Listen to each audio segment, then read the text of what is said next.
good night out there, viewers. Now, tonight's story, let's see.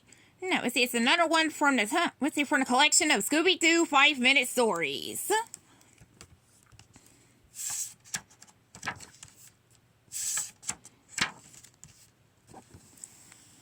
Our next story, from this book is The Rock and Roll Zombie. Just move the pages from that previous story first. See if Albie is... I'll see if Albie is quick to catch on. The last time. That's the true identity of the main monster. Here it is. The Rock and Roll Zombie.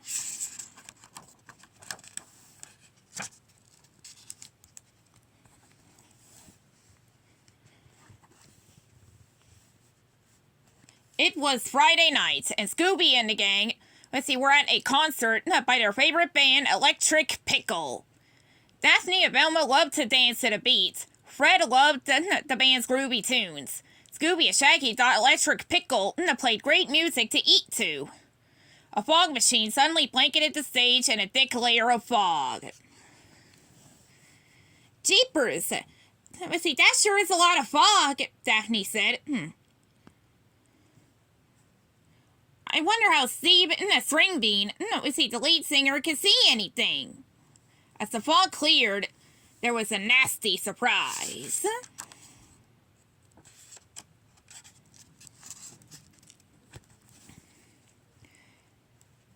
Steve String Bean was on the floor, and in his place was a zombie.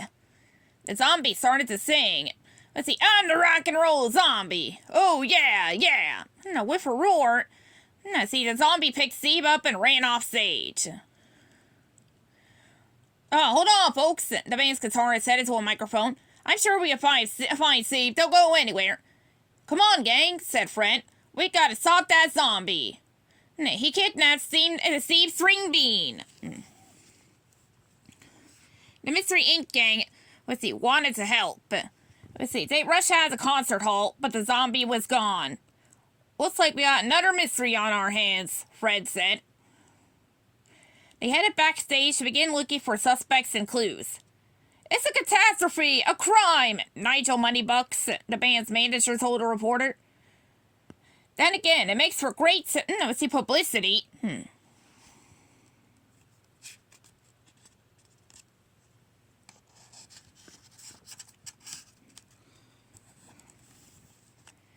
The gang decided to split up.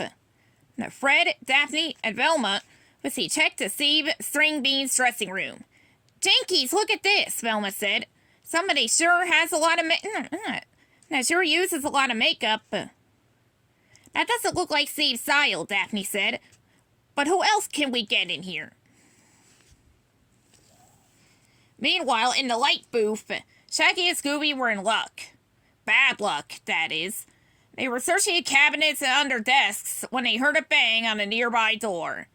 When they opened it, the rock and roll zombie jumped out. Rawr, it growled. Hopefully that didn't scare you too bad.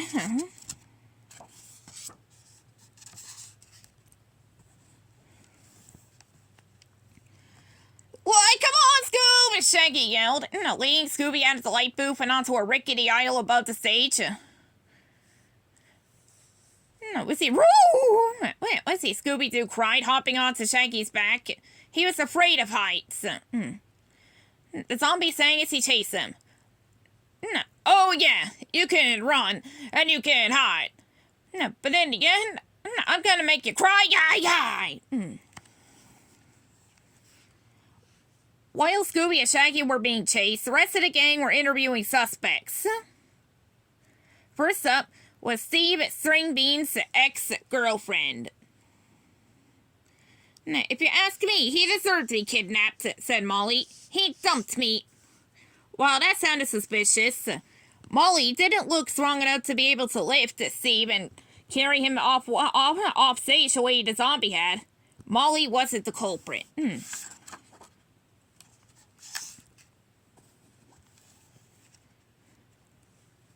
Velma thought Nigel Moneybucks might be behind the mystery, to get more media attention for the band.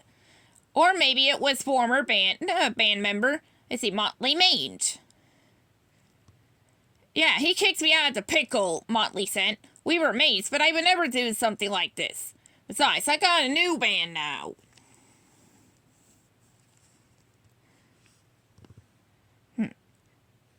Though I am kind of seeing some very, very vague resemblance. No, we see to the zombie in this guy. Anyways, just then, Scooby and Shaggy made a dramatic entrance from the hallway. They'd lost the rock and roll zombie, and they had some new accessories from the chase.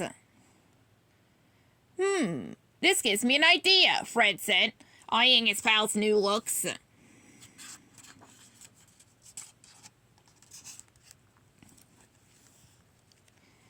30 minutes later, the band was back on stage.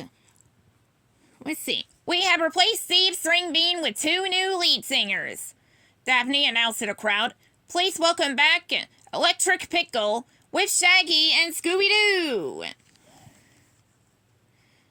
Now Shaggy sang, like monsters clean, no, chase us all the time, man. As always we run as fast as we can, man. No, let's see, Scooby sang backup harmony. Roll, roll, roll.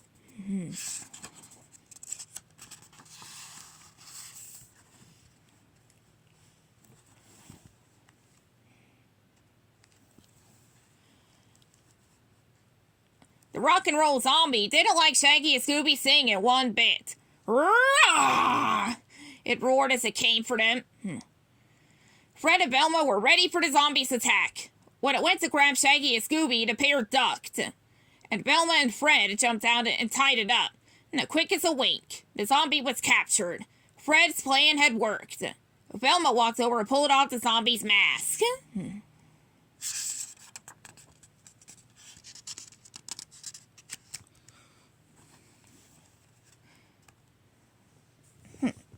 Just as I thought, the security guards were behind, the rock and roll zombie mystery, Velma said.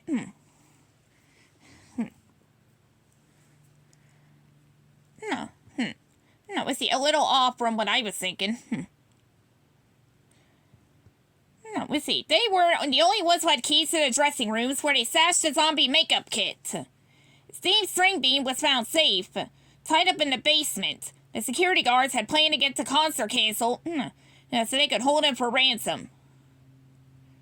We would have gotten away with it too if it weren't for you meddling kids and your dog, grumbled one of the guards.